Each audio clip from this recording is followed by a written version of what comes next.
Yeah, it's been completely different for me, to be honest, because we used to do like, spreadsheets and we did more ad hoc check-ins. So I felt like when we came to review time, that sometimes it was like, I have to share this. And I felt inadequate as a leader because I realized, okay, this is a conversation we should have had, Yeah. before. But since we've been doing it with Uptick, it feels completely different to me. Like, I come into the review, this morning I said to my wife, I'm going to do reviews today, and I didn't have this, I'm doing reviews today.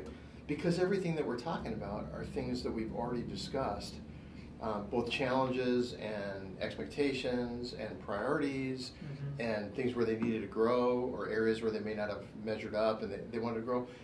And they come in kind of knowing already what's going to be said.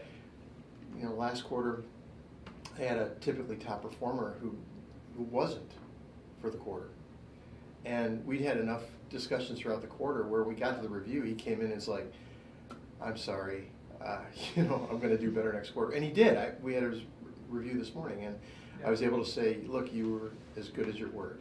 It was a rough quarter last quarter, but this quarter you knocked it out of the park. And I love the fact that I'm not surprising anyone with like the bad news. Yeah. Or even we talked about it. Yeah, even the good news.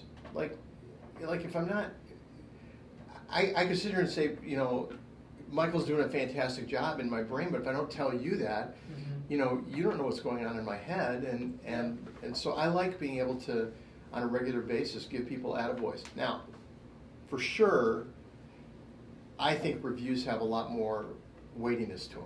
I do, than the regular check-in. So it's still important to have them. Yeah. Even if I'm just reiterating points, and that's really all I'm doing, reiterating points that I've made throughout the quarter.